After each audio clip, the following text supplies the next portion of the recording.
സമയം 2:30 എയർപോർട്ടിൽ പോവാണ്. വളരെ സന്തോഷമുള്ള ദിവസമാണ്. എന്തിനാണ് പോകുന്നത്, ആരെ പിടിക്കാനാണ് പോകുന്നത് എന്നുള്ളത് കാണിച്ചു തരട്ടാ.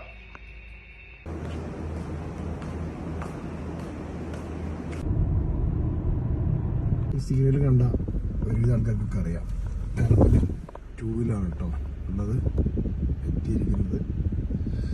അപ്പോൾ കിസീസിലാണ് ഞാൻ താമസിക്കുന്നത്. അപ്പോൾ ടെർമിനൽ 2-ലേക്ക് വെറും 10 മിനിറ്റ് താഴെയുള്ളൂ. രാത്രി ആയതുകൊണ്ട് സിഗ്നൽസ് എല്ലാം പെട്ടെന്ന് ഓണാകുന്നതുകൊണ്ട് വളരെ പെട്ടെന്ന് എത്തി.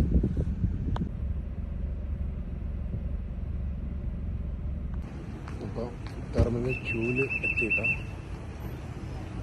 നോർമലി നമ്മൾ എയർപോർട്ടിൽ ആരെങ്കിലും ഡ്രോപ്പ് ചെയ്യാൻ പോകുമ്പോഴോ പിക്ക് ചെയ്യാൻ പോകുമ്പോഴൊക്കെ ഹാപ്പി ആയിരിക്കും. പക്ഷേ ഇന്ന് അതിനേക്കാൾ ഹാപ്പിയാണ്. അത്രക്കും സ്പെഷ്യലായ 2 പേരാണ് വരുന്നത്. ഓക്കെ, ഞാൻ ആദ്യം ഫ്ലൈറ്റ് ടൈം ഓൺ ടൈമാണോ എത്തിയിട്ടുണ്ടോ എന്ന് നോക്കട്ടെ, അതിനുശേഷം ബാക്കി കാര്യങ്ങൾ പറയാം.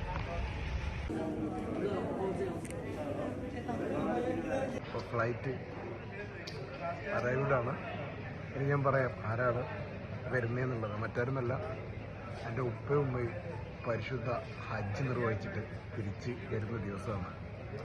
അപ്പോൾ എന്താ പറയുക, 25 ദിവസം മുമ്പേ അബുദാബിയിൽ നിന്നാണ് അവർ ഹജ്ജ് നിർവഹിക്കാൻ പോയത്. അൽഹംദുലില്ലാഹ് വളരെ ഭംഗിയായി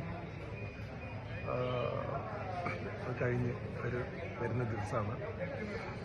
ഉപ്പാക്ക് ഏകദേശം 75 വയസ്സ് ആ റേഞ്ചിൽ, ഉമ്മാക്ക് 65 റേഞ്ചിലാണ് ഏജ്. അപ്പോൾ ഒരുപാട് പരിമിതികൾ, ആരോഗ്യ പ്രശ്നങ്ങളൊക്കെ ഉണ്ട്. അതൊക്കെ അതിജീവിച്ച് അവർ പരിശുദ്ധ ഹജ്ജ് ചെയ്തിട്ടുണ്ട്. അൽഹംദുലില്ലാഹ്, പടച്ചവൻ സ്വീകരിക്കട്ടെ, കബൂലാക്കട്ടെ. അപ്പോൾ എന്താ പറയുക, ഭയങ്കര സന്തോഷം. വെയിറ്റിംഗ് ആണ്, നോക്കാം. അവർ വരുന്ന ടൈമിൽ ചിലപ്പോൾ എനിക്ക് വീഡിയോ എടുക്കാൻ പറ്റില്ല.